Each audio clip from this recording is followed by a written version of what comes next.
Ganesha Sharanam, Ganesha Sharanam, Ganesha Sharanam.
Om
Hello, everyone. Hello. Hey, Josh. Hey, man. How's it going, man? Yo, doing good. How's everyone else doing? Good. Nice. All right, I'm getting set up here. Well, the rest of you can say hello in the chat if you'd like. Some hearts there. Hearts are nice. I've been enjoying the white hearts for some reason in Facebook. I found the white heart emoji. Just been liking that emoji for some reason. Am getting set up. Hey, Annabelle. Alrighty.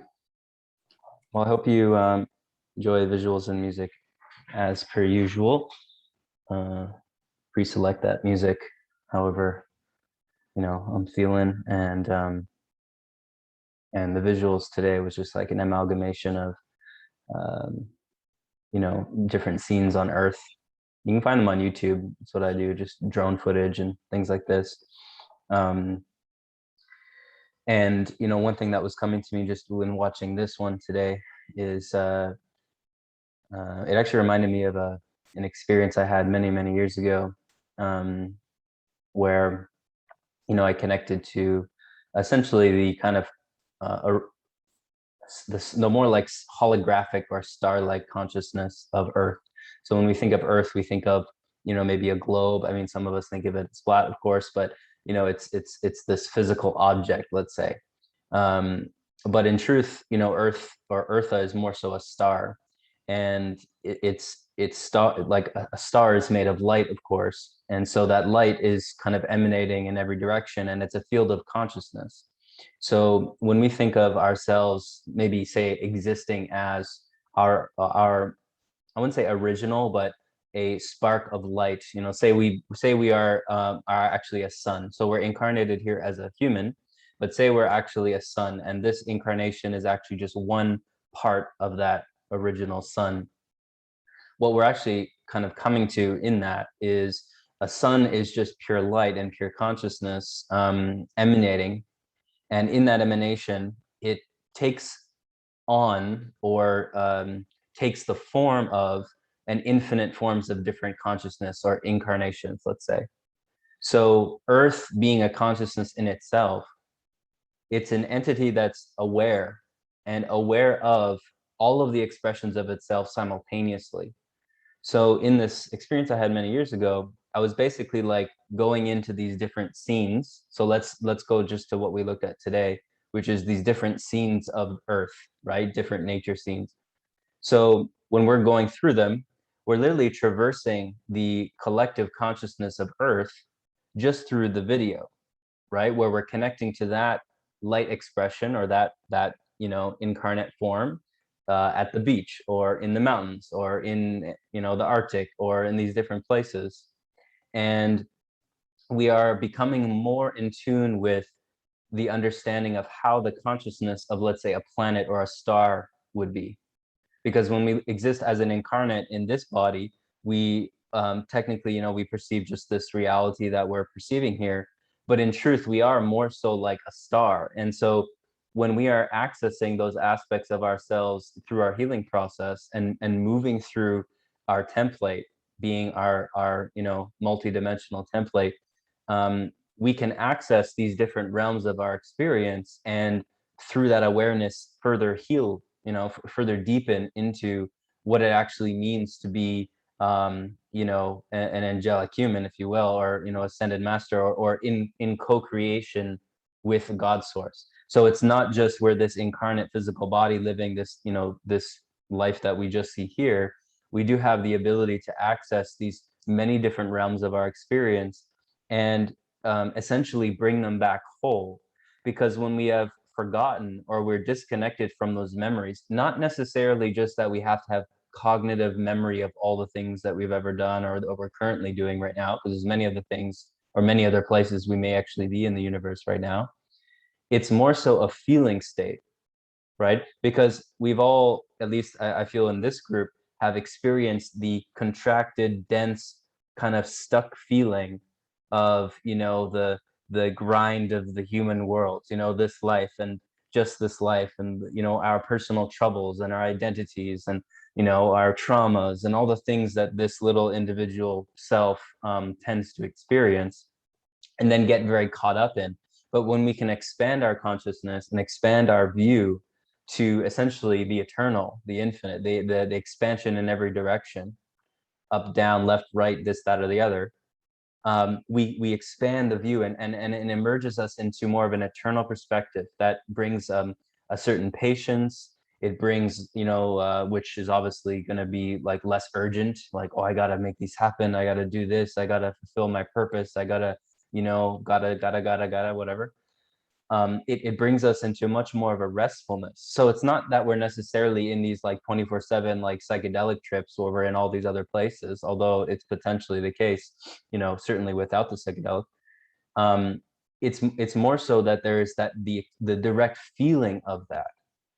And that's particularly what I wanted to get into today, and what we're going to expand into in the meditation, is that in the space of silent peace, the mind is, or at least the intellect, is given a bit of a back seat, in the sense that, one of the things that I was feeling into today to discuss was, there's so much spiritual information out there, and that could be related to awakening and healing and shadow work and chakras and all these different races and universal worlds, conspiracies, like all the things, right?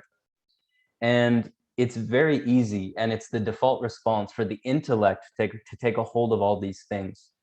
And in taking a hold of all these things, thinking that just because there's more of it, or just because there's more activity with it, meaning like just reading more, watching more videos, scrolling through all the stories, all the Instagram stuff, like taking part in all the classes and doing all the things.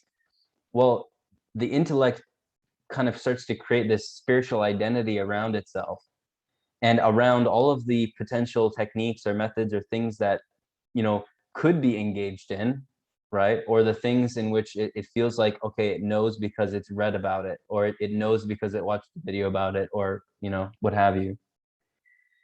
In that, it's kind of like the endless rabbit hole, right? The endless,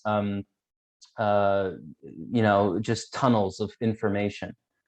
And often what we'll find is that within those tunnels or within those rabbit holes, there'll be like certain statements that the mind comes up with. So it'll come up with things like, let's say, oh, this is the final piece, right? Like if I just do this, like things are going to be good. Or, oh, this is it, comes into the new like information, like this is everything that, I've been looking for. So this is going to be it. I know this is going to be it, right? Things like this. And it's common that it'll expand into other different forms. But if we just focus on those types of statements are generally the statements that are essentially looking to convince oneself that they have found God in a form of information. The intellect has now found God. So it's found God in the form of, a book or a new teaching, or some conspiracy thing, or maybe like you figured out exactly the timeline of this COVID thing, and you know exactly what's going to happen, and so what it is, kind of thing. Well, this is kind of the foundation here, right? We're finding God in information. The intellect has now misattributed what it's attaching itself to, or the promises of what it's attaching itself to, and translating that into like God or enlightenment or perfect peace, or what we're all seeking, which is that knowing of self, which manifests what I've often called as like the 8-ball of the different principles: love, compassion, patience, humility, integrity, peacefulness, all the things. So in this misattribution of these things are now what essentially is being sought out, there's actually a beautiful practice that can emerge here. So not all is lost in this, because there is, of course, validity to that, right? Similar to how I've been writing a bit more about relationships, and how, you can kind of see how, like, let's say like the twin flame thing, or just relationships in general, it's very over romanticized in the, let's just say, spiritual Instagram world. You have all the posts about the unions and about, the relation, all the things. I mean, it's just endless, the amount of romanticism around like tantra and union and twin flames and like all these things.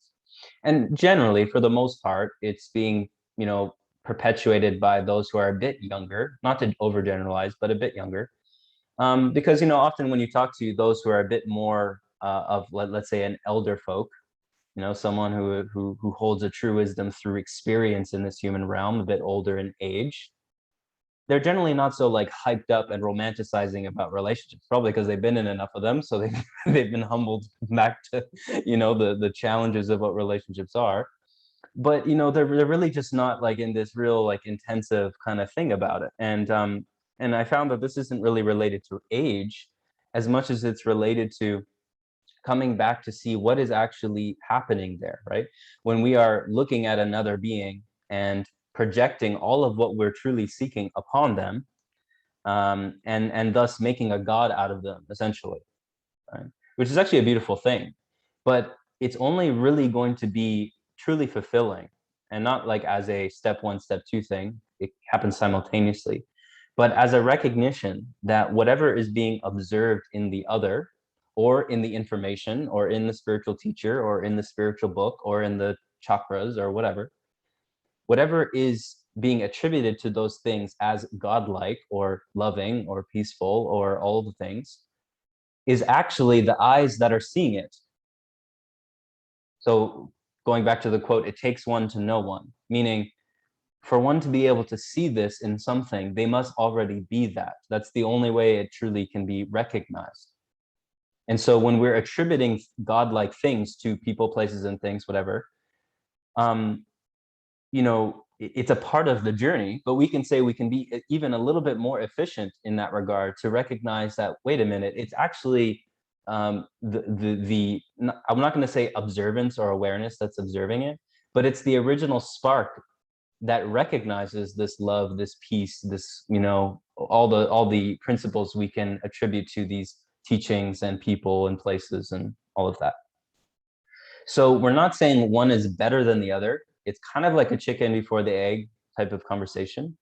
But what we can go into, and what we're going to go into right now as a practice, is the best visual I guess I could give to this, even though it's not really true, is we're pulling back all of the projections we have about things, so that we can recognize where is the actual source to the love, peace, joy, all the things that we are actually seeking. And the more that that's done, paradoxically, this is where we actually are able to see more clearly who and what things are. And so this is what could be defined as the ability to tune into or read encryption.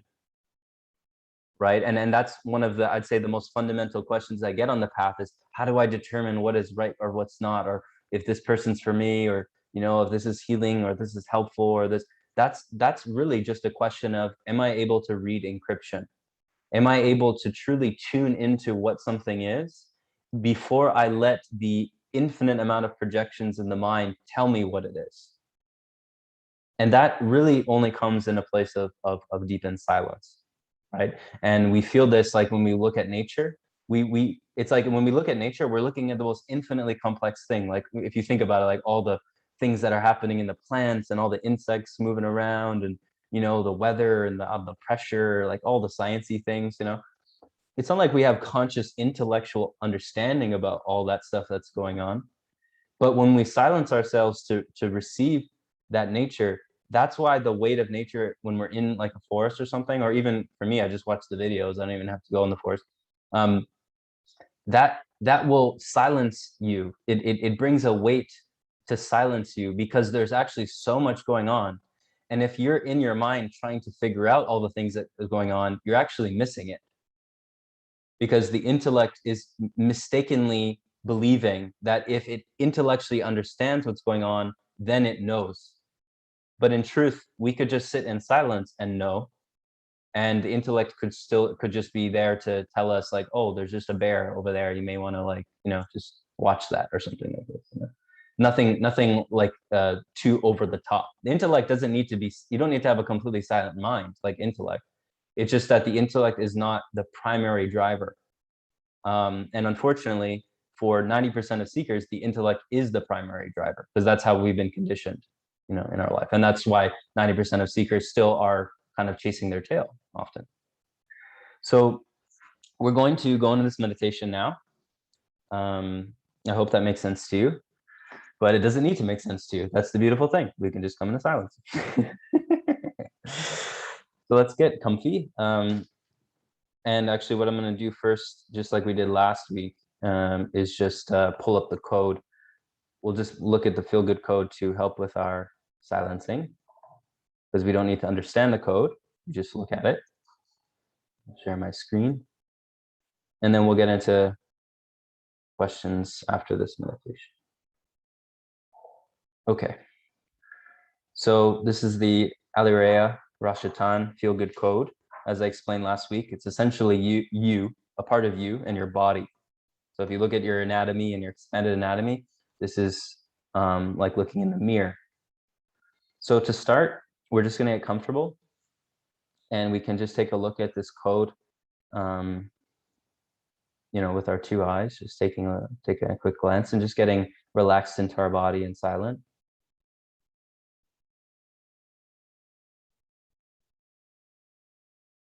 And then to begin this meditation, we'll just do what's called a pineal induction. So this is where we can bring our eyes to go a bit cross-eyed. So it's almost like you're seeing two of the same. And this is so you're pulling in a frequency in both eyes.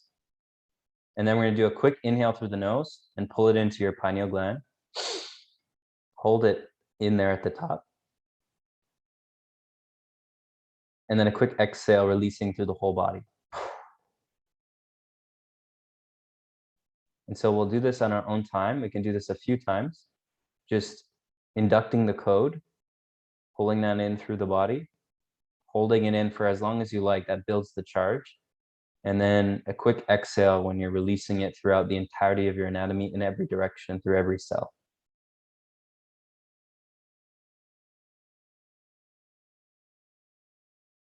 And as you feel complete with that, we can just naturally close the eyes and bring the attention back inwards. And we can just sink in and feel into how that initially feels through the body.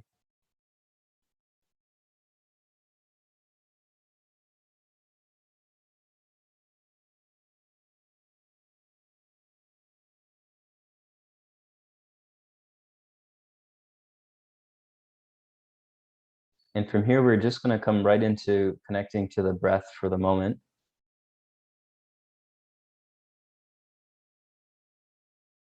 Just beginning with observing the natural inhale and exhale through the nose only.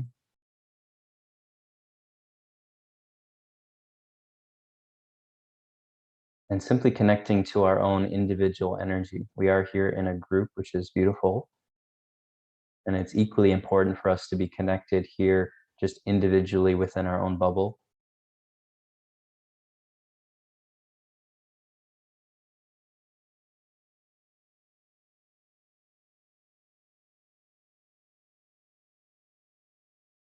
And as we do this, we can begin to control the breath very slowly. So we'll begin to breathe in through the nose, about 5 to 8 seconds on the inhale.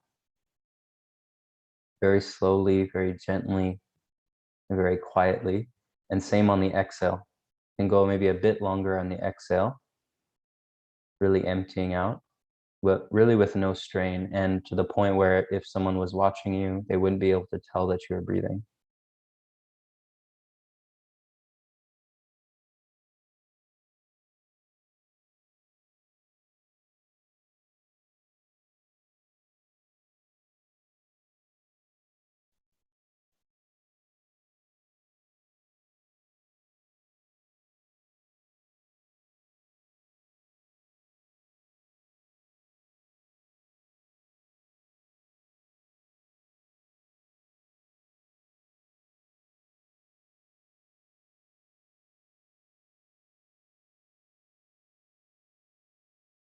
We can feel this charge building through the body.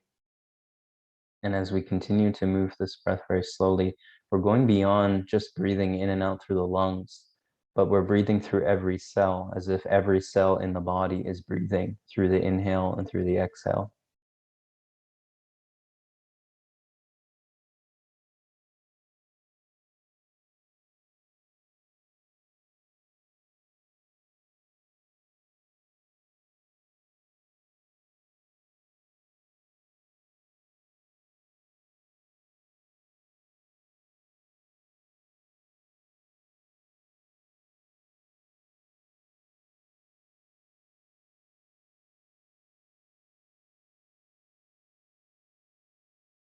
And we can play with even slowing down the breath even more and feeling into even more subtle dimensions of this breath and this process of healing as we rejuvenate every cell, and every cell in the body is breathing.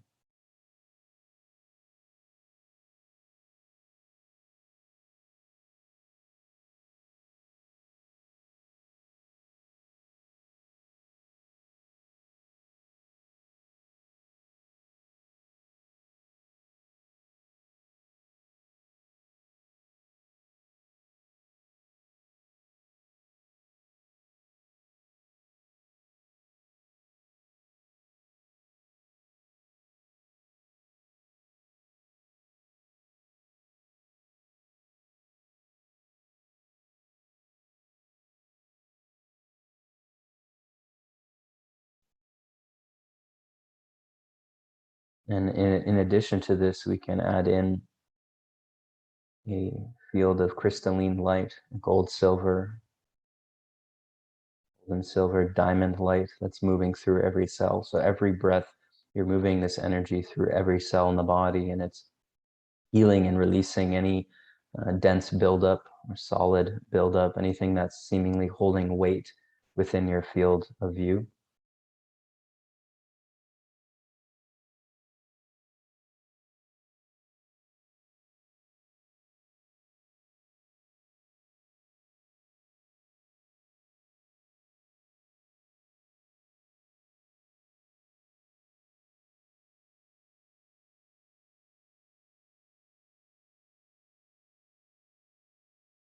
And through every breath, we're deepening through the apparent layers of ourselves and the apparent layers of perception, where the myriad of thoughts and feelings and sensations are no longer really of interest. Not that we're denying them or ignoring them, but as we breathe through them, and even if we release from the breath, we can see that we can move through them and see that there's nothing really there. These thoughts, feelings, sensations, everything essentially is empty, but the emptiness is filled with this original source, original light spark, in which we can say is ourselves. So this is beyond all forms of our constructed identity, or what we think is us, what we hold to us as strongly held beliefs or ideas or parts of our body, etc. We're moving to the most fundamental, original fabric of creation that is not in some distant, lofty, or endlessly deep place. It's actually right here, exactly where we already are. So we can continue to come into this through the breath, but we may also find that the breath takes on a life of its own, and we can release from that and just become rested within this original field.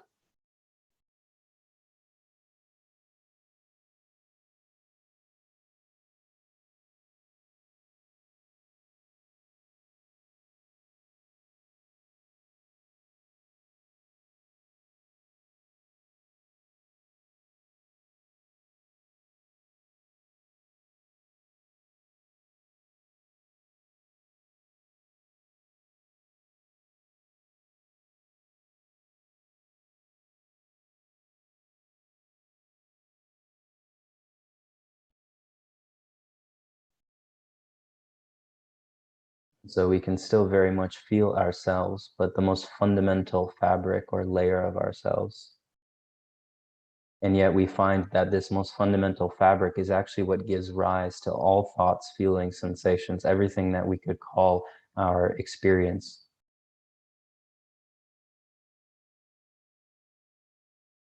And so from this space, there's a merging back with that original co-creatorship, where we see that it is us who gives rise to all thoughts, feelings, sensations. Everything that arises within our field has been created by us with no effort at all. It has simply arisen, and we are there with it.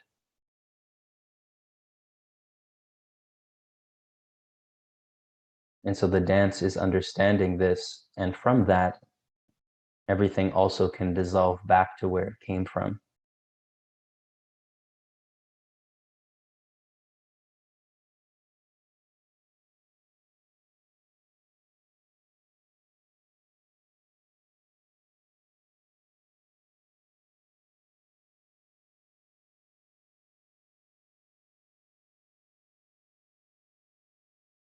And so what we will find here is that anything that arises within our reality is arising as a creation of ourselves.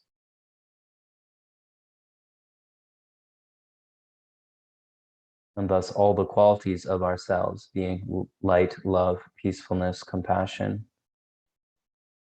and whatever other principles we can connect to, is fundamentally at the core of whatever is arising. And so when something is not seemingly looking like that on the surface, if it comes with what is experienced as suffering or anything other than these original principles, these original truths, we're simply invited to spend time in exploring this to see and come back to this original realization that is actually us at the core of it, because we're dissolving the appearance of what it looks like or what it's seemingly looking like to us.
And so as we return to this original silence and clarity, it may take some further practice to continue to dissolve what's seemingly holding any weight. But for the most part, we may feel very clear at this present moment, or coming back to this original clarity.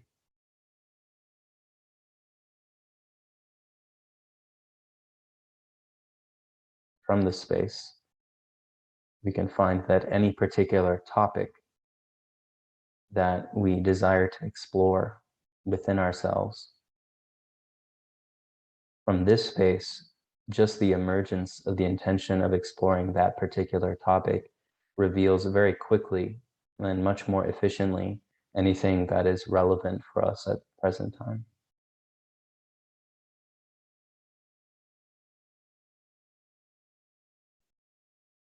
So we can give some space to explore that, or just continue to rest in this kind of open spaciousness, this silence, this peacefulness of ourselves.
by exploring any topic, any aspect of self from this approach, we find that it is not an exploration through the intellect, but through the spacious, silent knowing.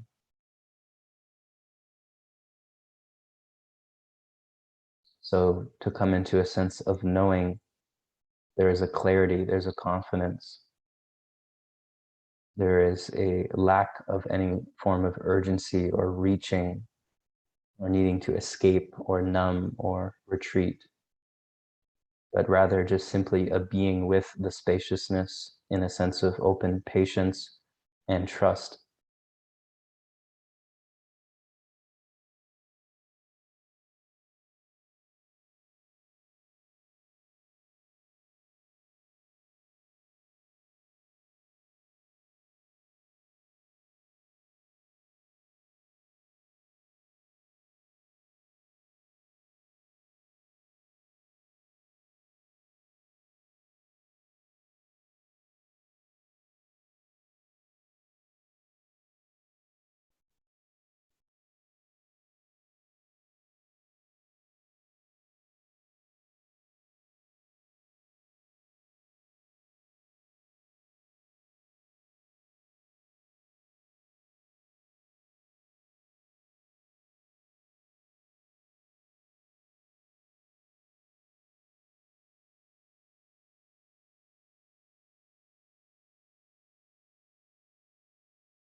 So it can become very clear here that as we connect to the source of where all peace, joyfulness, love, compassion, etc. resides, we can find that all promised ideas,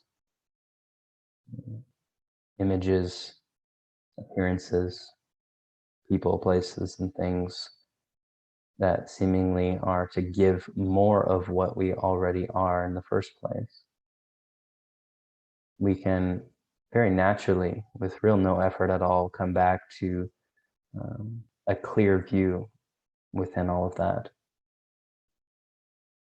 And so we can come back to that very simple statement of not overreaching, not running towards or rushing towards some promised idea or perspective or intellectual knowing, relationship, topic, place, for anything other than a further play or expression of what is already known and is already residing right here, right now.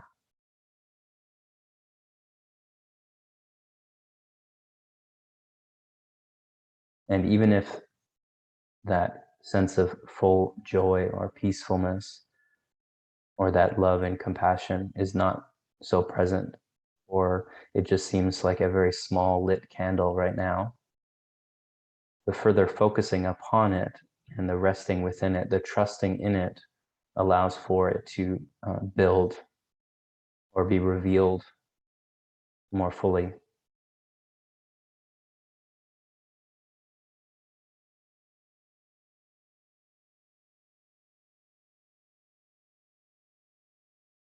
So within that, There isn't any resistance or need for resistance to any idea or person, place, or thing that promises anything. It's actually in the exploration of it that we will continue to be pointed back to the source of where all of that joyfulness and peacefulness and love resides.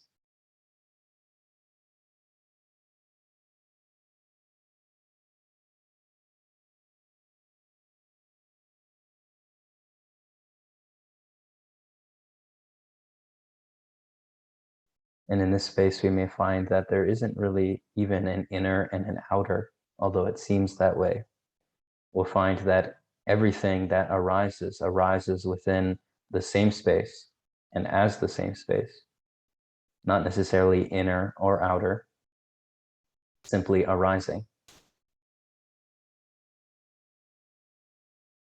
And from that, we release the attachments or bonds that we hold to our identity, which are rooted within this idea of inner and outer, self and other, what is here and what is over there, this or that.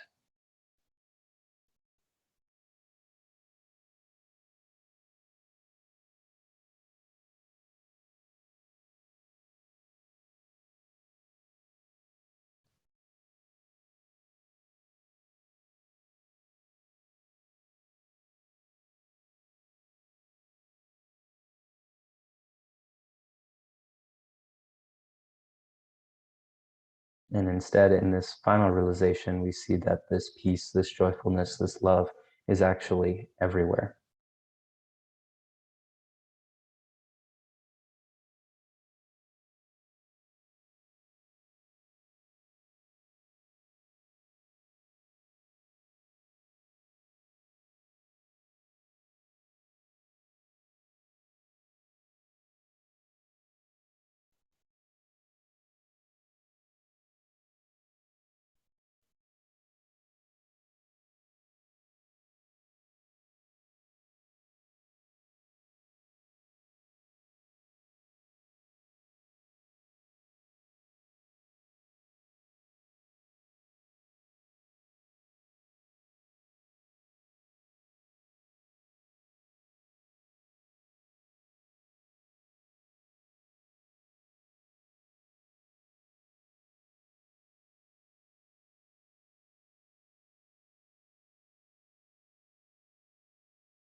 And so this space, as we come to a completion, we can come into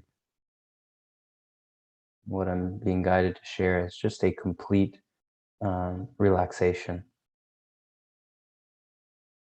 Not just an imagining, but it may start that way, but a resting into a complete relaxation within every cell of the body. We can notice any area of the body where we hold any sense of tension, any aspect of the mind, any aspect of our emotional body, any layer of ourselves where we find that there's any sense of tension or density, we can bring ourselves there. And through that awareness, have it naturally released, naturally given up, as these burdens are no longer necessary to be held.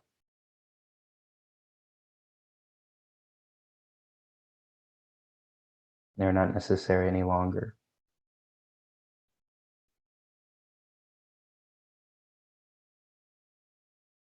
There's a compassion, a gratitude, and appreciation for them in the lessons they have brought, that they can be released now.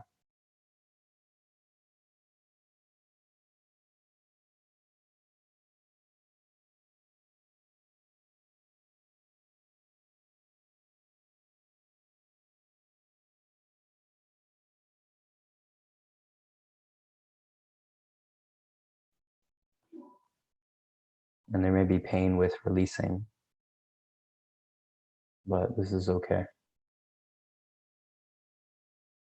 because all is coming back to the natural order. The body is rebalancing and giving up all its burdens, all its tension, all its density, all its solidity, so we can rest very comfortably, calmly, and gently within ourselves.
And so the expansion of this relaxation can go on really infinitely internally within the full spectrum of our anatomy. And so just the reference point of this experience you've had here can be taken endlessly further as we come into this place of calm, this place of silent peace, and we explore ourselves so that we're not denying or ignoring any aspects of ourselves that hold this tension or this feeling of burden, this density, this energetic buildup. And we explore it with a deep humility and intimacy where nothing is to be left out. And by doing so, and endlessly so, we find ourselves deepening into unimaginable levels of calmness and peace and vitality within our right now human experience.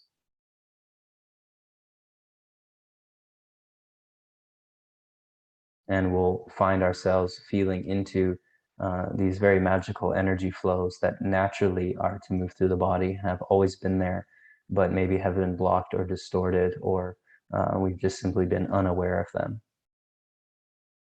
And so while this silence or this peace may seem initially boring to the mind, eventually it's like a circus. It's like a 24/7 psychedelic trip that's the most grounded, calm experience simultaneously.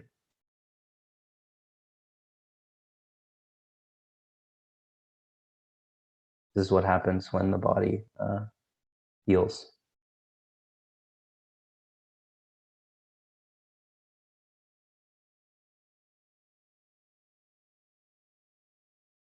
So with that, this has been a longer one, so we'll take a bit of time to come out it, or if you'd like to stay in that, then we're welcome as well.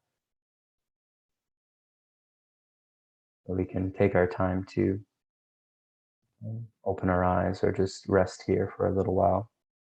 Some of us may have already stopped or feel complete, which is fine as well.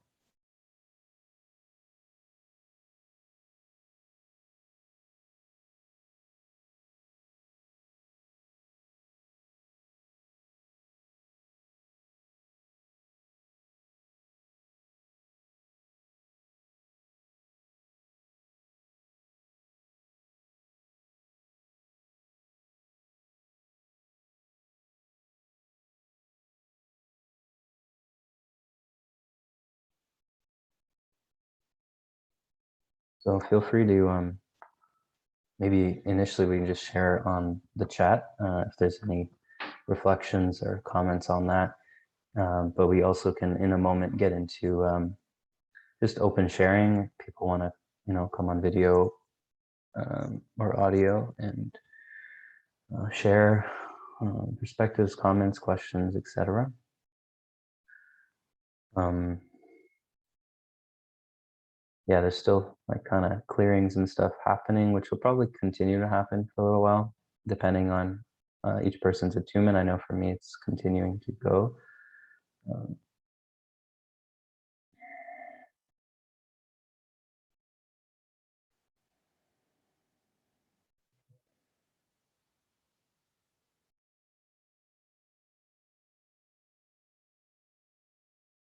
every time I try to speak, it's like, no, you just stay silent.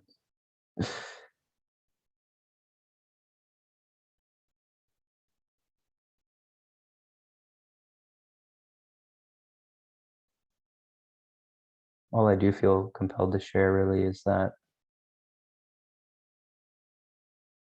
it is possible to come to a place where um, this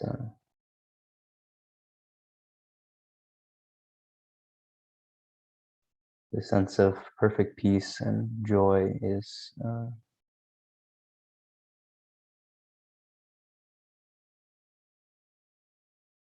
just ever present, like unchanged, unmovable, like a mountain.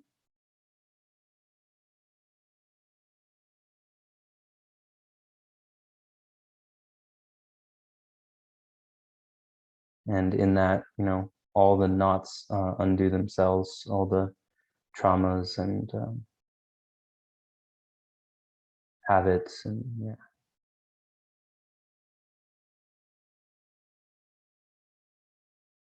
all the things just dissolve.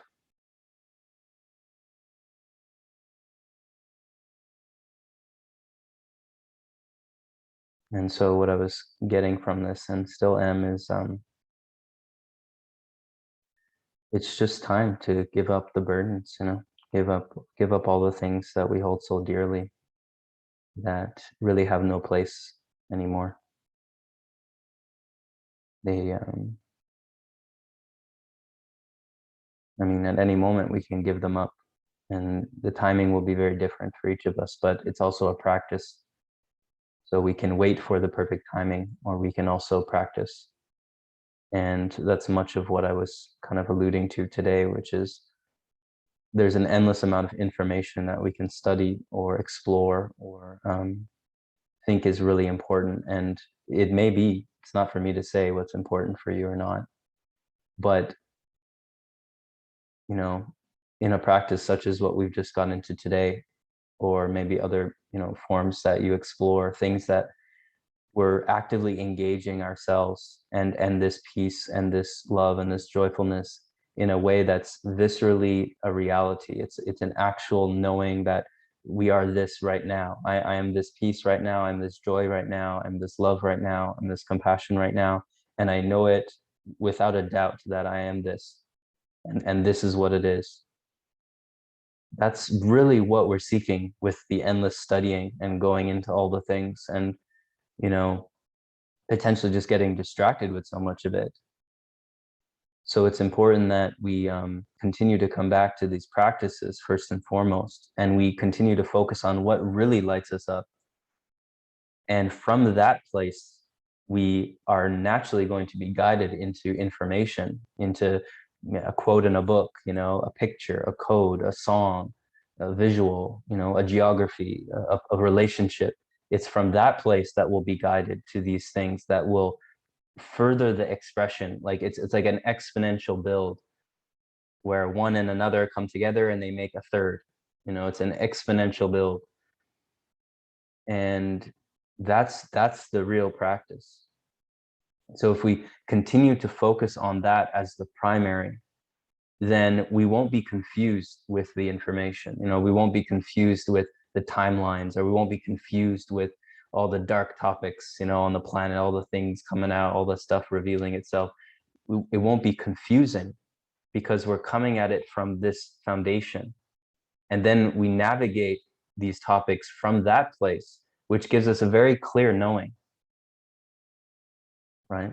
So one thing that was coming up this morning was, whatever we'd like to know about something, recognize there's an aspect of ourselves that already knows about that thing. You understand? So if we're confused, let's say about the unfolding of some timeline, or we're trying to learn some new topic or a new skill, there's an aspect of ourselves that already knows that. It already knows this thing. It already knows what to do, how to be, how to explore, what to explore. It already knows this. So it's kind of like almost like a fake it till you make it. It's like, well, if I just come back to acting like I know it, but not acting, it's like we know, it's a kind of understanding it this way. We know what confidence feels like. We know what knowing feels like. So if we explore something that we're not confident in, the only thing we really have to do is go back to the feeling, the encryption of that confidence, that knowing, and then focus our attention on the topic. You see, so we're separating what we are already with the topic. If we look at a topic and say, oh, I don't know that, and we feel all the things, I feel unconfident, I feel anxious, I don't know that. What we're doing is we're saying, we're associating our state of being with that topic. So if we separate this and we dissolve the attachments in that sense, then we can be confident in everything, even if we've never explored it. Right? We can be confident. Essentially, what we're saying is we can be confident in the unknown. We can rest in the knowing of ourselves within the unknown, within any unknown. Because it's not the topic, it's the frequency, the sense, the beingness, the essence. And it's really not something we can give it even a term to. So this is why, the primary form of meditation is focusing on the original essence of self, because that's the only true thing we know for absolute certainty, that there's an existence here. If I don't know shit about math or art or how to play hockey or how to do this or that, well, it doesn't really matter, because I know this essence, and I know that this essence carries with me in every one of those things. So if that's the primary focus, then the game is done, right? Or we could say the game now begins. It truly begins now, right? So that's kind of like a eternal thing. It happens infinite amount of times.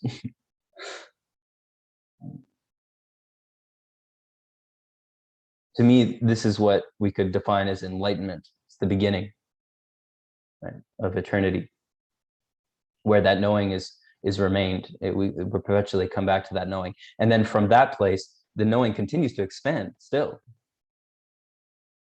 And that's what I'm saying about the idea of healing the traumas and releasing the burdens and moving through the eternal space of our anatomy, because it's a vast anatomy. It's beyond our wildest imagination how vast our anatomy is. So we're exploring the entirety of creation through ourselves, right? And this is what I feel like when people say, oh, there's no such thing as space or stuff, a lot of the flat earthers, they're wrong in the sense that there is physical space, but what they are right about is that it's all within ourselves.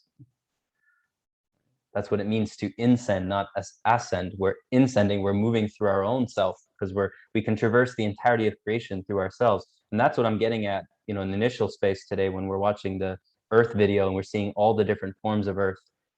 That's what it means. It means we can traverse to any place on the globe, any place within consciousness, just within ourselves. We don't necessarily have to go there, although it's nice to go to places. But just remembering that we're not limited in any way, any possible way. We're not limited. So that was a rant, but good rant, hopefully. Yeah. Nice. So if there's any one who wants to share, or any comments or questions, we can go into that.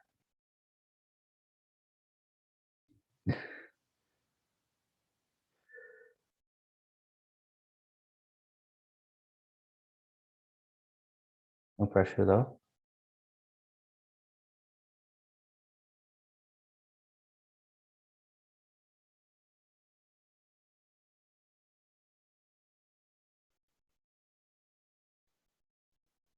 Just here, I didn't actually even check it. Everyone see. Nice. So yeah, so it's like there's no limitations. You do whatever the heck you want to do, really. Like wake up every day. What do I want to do today? What do I want to do? Oh, next.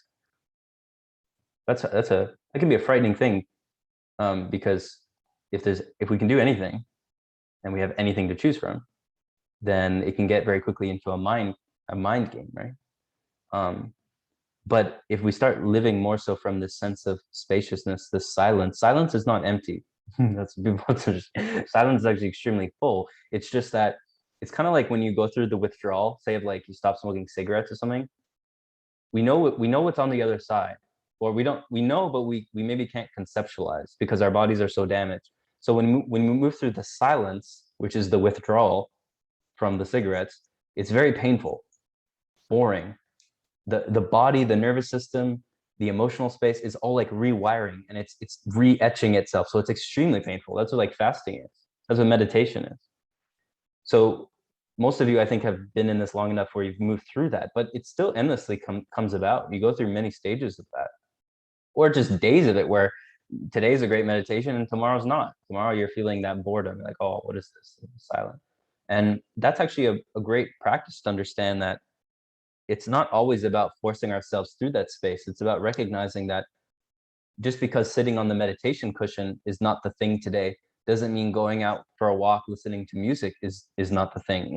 That will open up more of those flows of joyfulness. So it's more about opening the flows of energy in whatever angle that's going to look like. So that may be for a period a lot of meditation like this, and generally it's always going to be back to this, but as we become meditation, then we become meditation, right? So we start exploring things from that place rather than like the doing of a meditation, the different approach. Is anything that comes outside of us a projection? Then is anything that comes outside of us a projection? Then? I don't know if that's worded correctly, but I'm translating that into like, is anything that comes from outside of us? I don't know if that makes it better, but so what I'm getting from it, well, we can look at it in a couple ways. If we're exploring from, okay, so yeah, well, we have to understand this, that in this dimension, we have our own holographic bubble, our projection from the, if we look at just external creation is a process of transduction, meaning it's a process of translation of energy into denser and denser forms. And so when we come into this physical reality, we have a bunch of things that we are interacting with that are at, like, let's say, the densest form of reality, material objects. But all of this has come from, the internal worlds, essentially, or the subtle realms, where those originally were just, say, like thoughts. Like, say, if we've created something in our life, like we've invented something or we made an art piece. Well, it started first as a morphogenetic encryption of energy. Then it moved through the layers of our, Cathara grids and our DNA template, and then our chart, like all the things, there's many layers. But then it came into the form of thought. So we had a thought or an image, but really it was more of a feeling first, right? So then it manifests as a thought. Then it manifests as, oh, I'm going to take the pen to paper and start making the art piece. And then we have the art piece, and then we sell the art piece, and then we exchange it for money. And now we're locked into the matrix. It's like all the things, right? But you can see that like when we look at money, especially the fiat system, it's like the farthest externalization of that original morphogenetic encryption, because here everything relates to money. So I don't want to get into that rabbit hole, but we're just showing the entirety of that process, right? So within our holographic bubble in this third dimensional reality, it's influenced by others because we're co-creating among others in this shared world. So we may have things within our morphogenetic bubble, our holographic bubble, that have been created by somebody else, some other individuation of consciousness. But let's say if we go back up to that example I gave this morning, where the earth is the consciousness of all its expressions. So everything within earth, like the animals, the plants, the beings, are all the forms of expression that it can take. If we look at our, individual soul family, like let's just say just our 12 incarnates here that are a part of our soul body, these are the shared beings that we are, interacting with, right? We're interacting with really just a part of ourselves. Really, it's all ourselves, but it's an individuated form. So if we just keep it simple, in this reality here, we're co-creators among many others, right? On a certain level of our awareness, yes, everything really just is ourselves. So all the other beings, everything else that manifests, everything else we come across is all just a part of our of one holographic expression. But it's not one or the other, it's both, right? So we are this individuated self, but we're also co-creating with the supreme, the God source, the eternal, the unnameable, right? The entire expression. So this is where we find that balance, right? Where we understand that just because I'm saying, well, you're the source of all peace, love, and joy, doesn't mean we just don't have relationships. You know what I mean? Like, of course, that's actually where it expands in even higher forms. But both have to be in a certain space of that contribution, right? And that's why when we find ourselves getting into initial levels of awakening, a lot of relationships fall away because those relationships are not frequency matches. So what traditionally could be 1 + 1 = 3 is instead 1 + 1, or it's like starting to take away or starts getting distorted because that other frequency is not a match. So it feels draining. It feels like, oh yeah, I've this is a false promise. I thought this relationship was going to provide me love, and that's why people get into all this suffering. But if we already know ourselves to be this, then our relationships are just expressions of that, all forms. You know, it's like we can engage in the small talk, or we can sit with someone and and just, I don't know, talk about wearing masks, and somehow it can still be great and fun. You know what I mean? It doesn't mean it's not from this space. Everything is dissolved in what we think it is. So even with like the vaccine, for instance, yeah, sure, we can say it's all these things, but in reality, the truth is, if one is really residing in the truth of being, they are going to be able to heal that if it's their choice. They are going to be able to potentially transcend those realities. But as I've often given to people who use that argument, well, it's like, if we can transcend the limitations of the vaccine, then we can transcend the limitations of COVID. So why would we take it? It's just not a match. It just won't line up. But that's individual. It's not a one thing, right? And the whole, like, this is it type of teaching, it's valid, but we each have to come at that with our own discernment, right? Like, I don't know, we see that endlessly everywhere. There's absolute teachings coming from every teacher, including myself. So like that, but that doesn't necessarily mean that's always going to be applicable for everyone or in every moment, right? So I hope that makes, I went on a bit of a tangent, but I wanted to just, like, yeah, just clear that up a little bit. It's kind of like how people, they take a teaching that says, well, if everything is a projection, then you don't exist. You're just a projection. You're not actually there, right? But that's, anyone who says that is usually saying that from an intellectual standpoint, because nobody who actually knows that to be true will ever really say that. That's like saying to someone who's crying, oh, you're not actually crying, or you're not actually sad. You know what I mean? It's an illusion. That's not true. Well, it may be true, but it's not valid. And we have to understand that things may be valid for people, and in exploring that validity, they find the truth, right? So yeah. We hear that one, a lot, right? Everything's an illusion or something like this. Yeah. So if there's other questions, comments, or if someone wants to come on, I mean, always nice if other people want to converse, but it's actually nice too to be in silence among other people.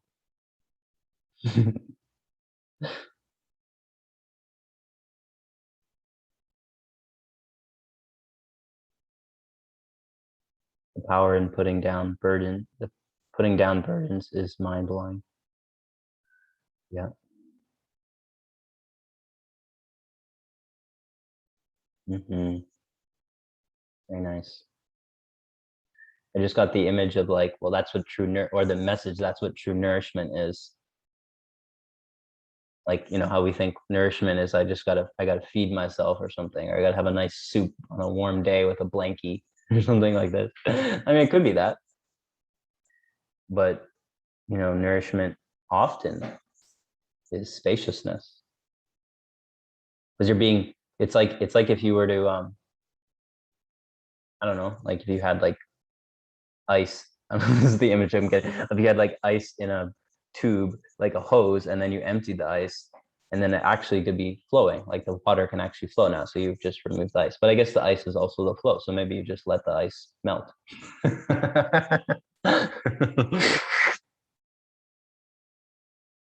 Can you further explore everything is an illusion and truth validity? I get that a lot from my no self friends. Oh yeah, the good old no self friends, the non-dualists. Well, let's look at a couple things there. First thing would be, well, I mean, we don't have to go any further than our own direct experience. Maybe all of you can share or just reflect on this right now. When you feel into emptiness, or when we come into a place in the meditation where there's spaciousness, there's silence, is it really empty? To the mind, to what we initially think as empty, like no thought, no emotion, you know, is it really actually empty, or is it actually quite full?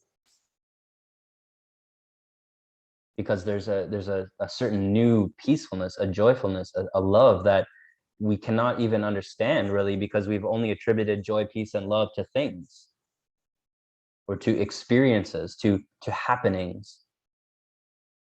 But if we know that our timeless eternal self is already peaceful, loving, and joyful, and when we come into that emptiness, it reveals itself. So from that place, we want to smile, we want to laugh, we want to pet the dog, you know, we want to go in the forest, we want to just, there's endless things that we would love to explore from that space, or the visuals, the memories, all the things that come from that space. So our self is there. Surely there's a self there, because what I'm going to want to do from that place versus what you may want to do from that place could be infinitely different. So there is, of course, a self there. It's just not the self that we've defined as ourselves, or the ideas we've put as ourselves, or the traumas that we call ourselves, or you know, all the things. And also, I find that a lot of people that say, "Oh, everything is an illusion," it's almost like they're trying to convince themselves. It's like it's like the thing that you say. It's like, if you know you have hands, you don't need to tell anybody that you have hands. You just know that you have hands, right? And so the people that are like, "Oh, everything is an illusion. Everything is an illusion." It's almost like they repeat it so much that they're almost trying to convince themselves. Good point, man. Yeah, exactly it. Right, but you know, I mean, it's like we can see that every teaching has had validity on some level, or can have validity, right? So like, okay, if we're in the depths of our sorrow and we're just like rolling around like in a washing machine, like about, you know, so and so call this a name, well, it can be helpful to like explore the idea that what they called you is an illusion, or the feelings that you have about it are not actually true in the truest sense of the word, you know. It's like a threatening to this false identity. They called you like a meanie, or I don't know.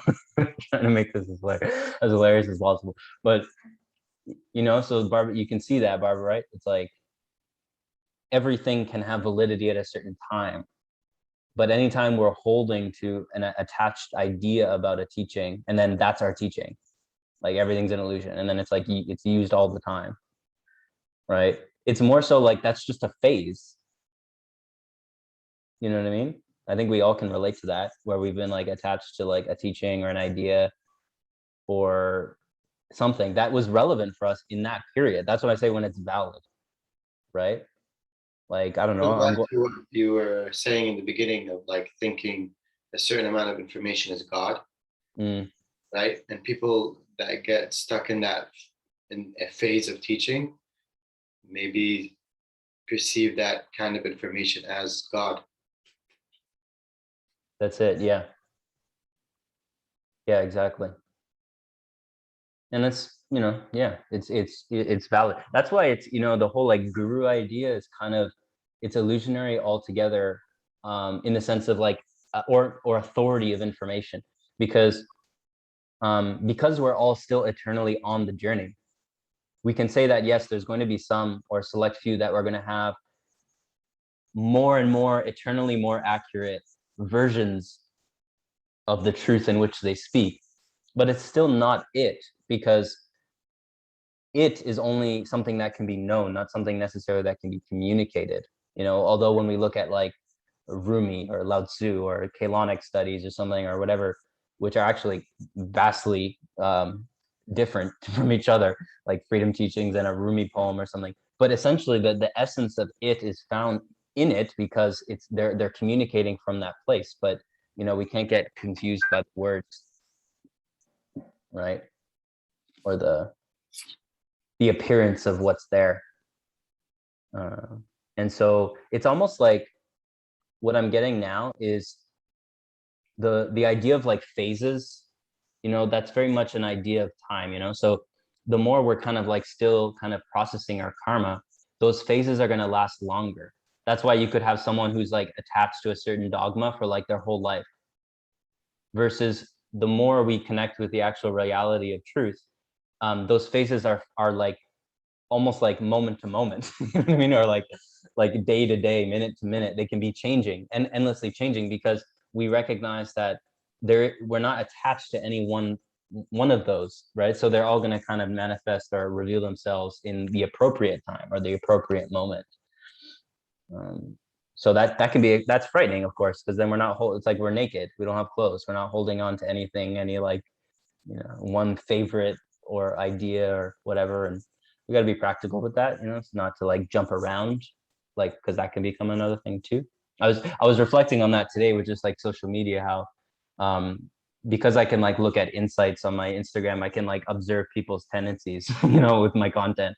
And it's hilarious to see how some people like just go, and it just reminds me of how I was many times, you know, just it's just like endlessly going through all this information, or like scrolling through just trying to find the next like hit of spiritual intellect, that gives a little hit of, it's like a drug. It's like, oh yeah, oh, I'm good, you know. And then it's like you feel that goodness for a little bit, and then it's like, okay, where's the next one? Like I gotta go, like, you know. It's just a funny thing, but I'm sure we can all relate to that.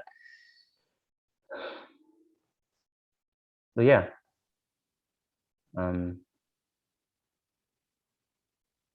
anything else?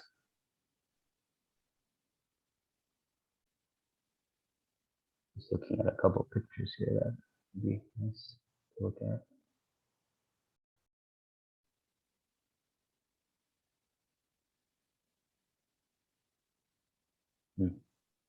Not right now. Thank you. Yeah, you're welcome. Well, everyone's still here, so I guess we're not bored yet. That's good. Good sign. Or they're just too polite to exit. Maybe everyone's gone. Just me, Ali, and Barbara, and Debbie.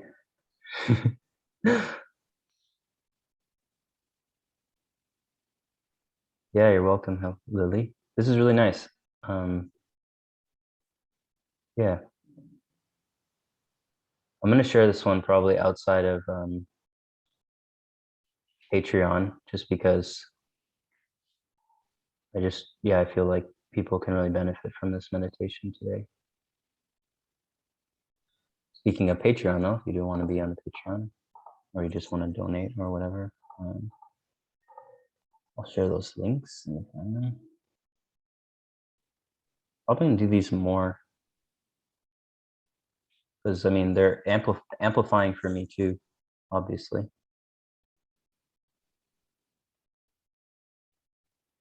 Pretty much all I care to do. It's all I really do, to be honest. So if I just put it more on Zoom, I'm sure it'd be helpful. Pretty much just sit around in the forest or I'm listening to music or or I'm writing. My days aren't really that exciting. Well, to me they are, but if someone was watching me on like a webcam, maybe I should just do that. Just put a webcam up, like go on Twitch. That'll be like the new, yeah, teaching platform. Just being on Twitch like 24/7, just sitting around. Yeah, this was a nice session. Okay, well, I mean, hopefully I'm not keeping anyone. You can do certainly as you like.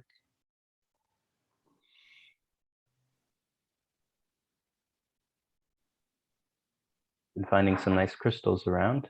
I was in Algonquin Park and there was a lot of untouched nature areas. So there's all these like crystals and like quartz everywhere. But you know, what's so funny about quartz? This is a perfect life lesson. You know, when we become spiritual, we're like, you know, at the crystal shop like every week buying crystals or something. And they're obviously all like most of the time very clear. Like you find the quartz and it's like perfectly clear or something like this, or it's shiny or something. But I mean, you know, the majority of those crystals have to go through like a pretty intensive process to get like that. Like you got to put it through, like you got to tumble the rocks with a bunch of other rocks for like hours. Then you put it in like real intense chemicals, you know, to like shiny it up. And then they're shining it like manually. That's how you get those like shiny ass crystals. Meanwhile, you can oftentimes just go to like your local beach and find some quartz, you know, or go into like the forest and you'll find quartz, but it'll look like not that shiny. It's just like white, you know. And like most people will be like, oh, like what is that? That's not even, that's just a rock. It's hilarious. But meanwhile, it's like, you know, especially in Canada, you have quartz like everywhere, you know. But I don't know, just a funny thing, right?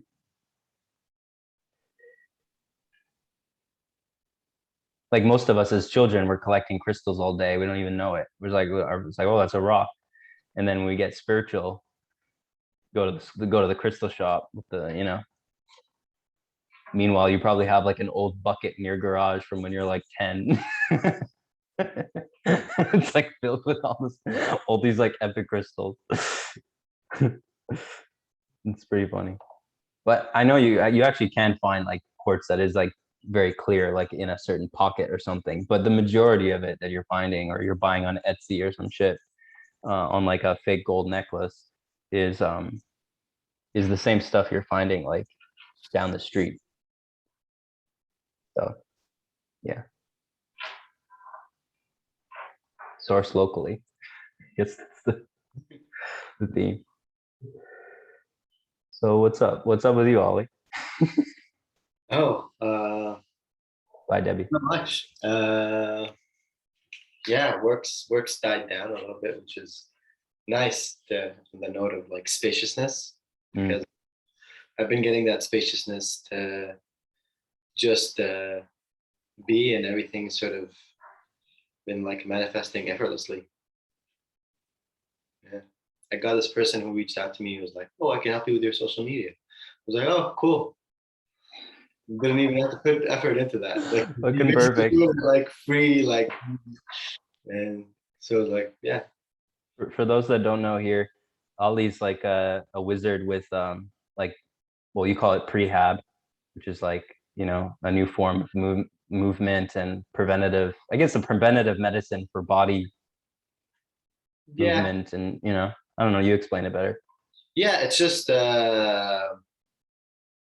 really like I'm a trainer that specializes in movement and like functional training and prehab or rehab. It's just that rehab is somewhat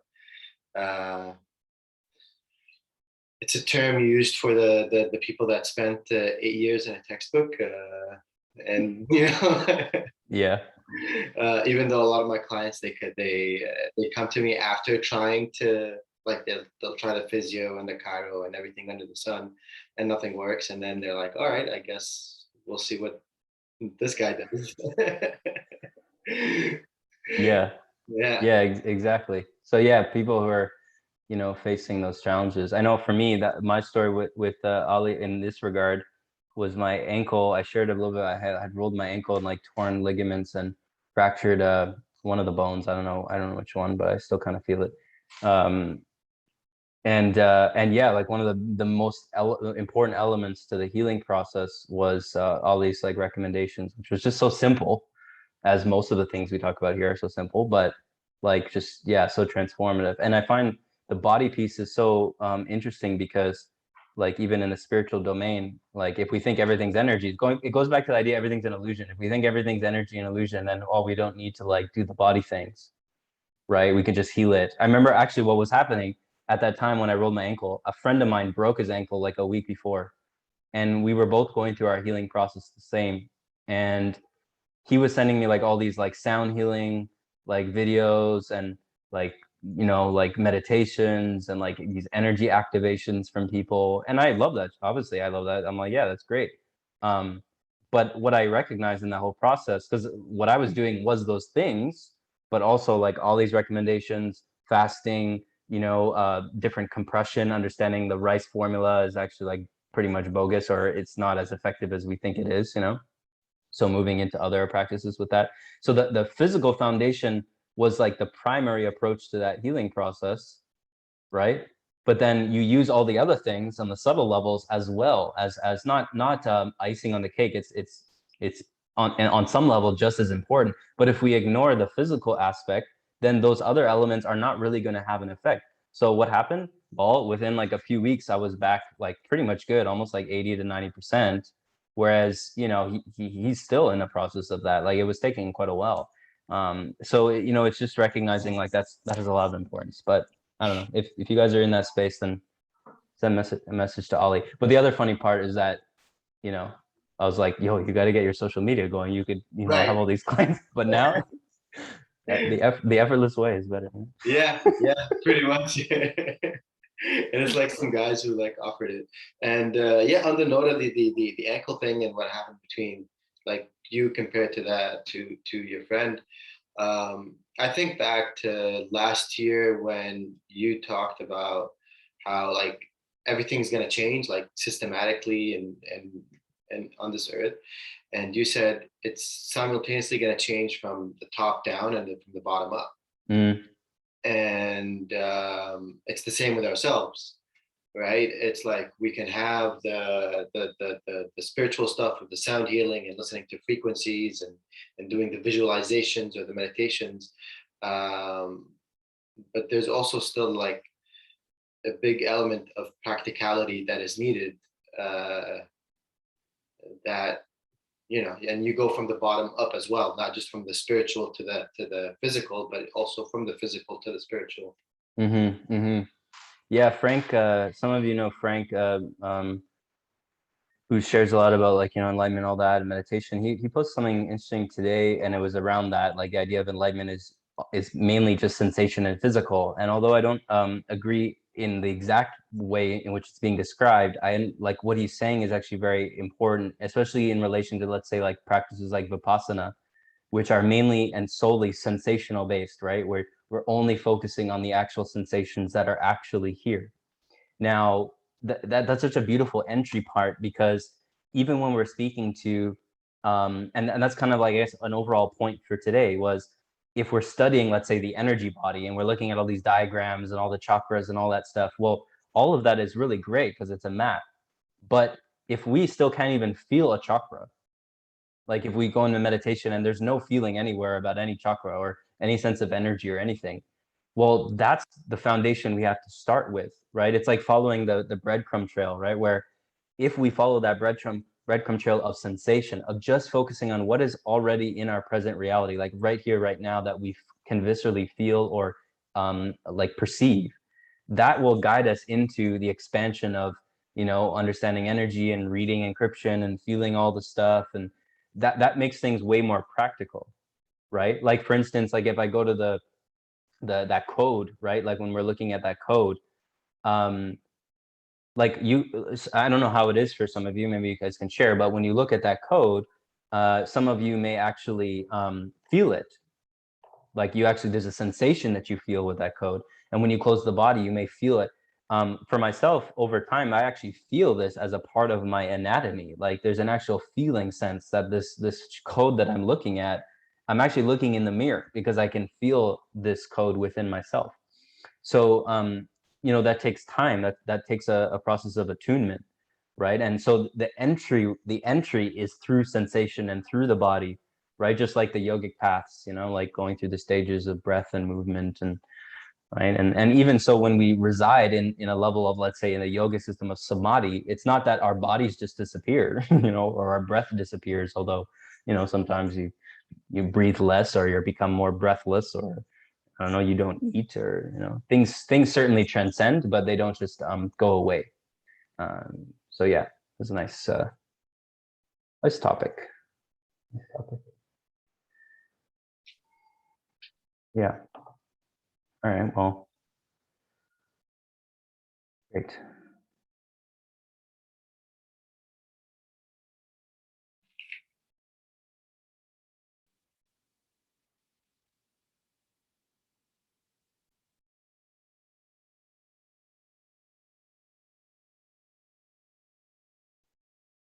Well, I will feel, see if there's anything else.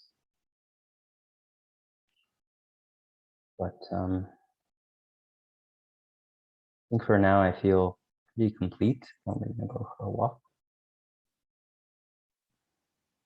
If there's anything else anyone wants to share on video or chat, feel free, but we're gonna wrap it up.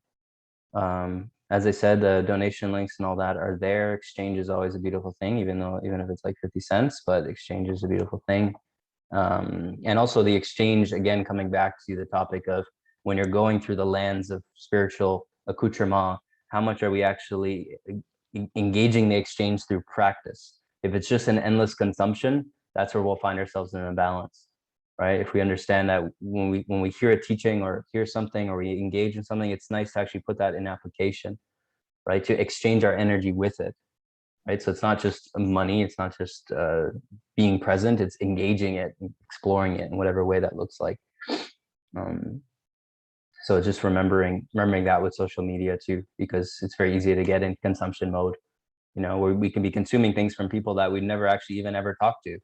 We've never commented on a post, we've never engaged with anything with what they're sharing. And maybe or maybe not, we've benefited. Maybe it's just been a drug addiction, but often we've benefited if we keep coming back to it on some level, right?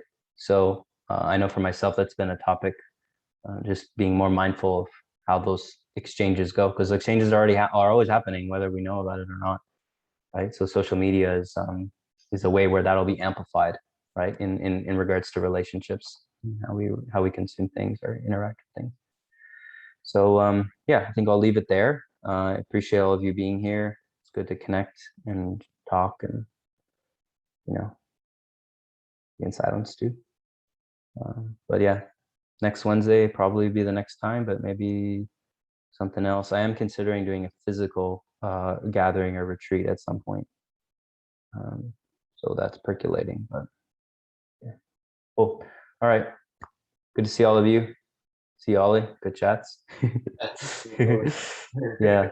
Barbara, Annabelle, Tachi, Lily, Luke, Leo, Oliver. See you guys.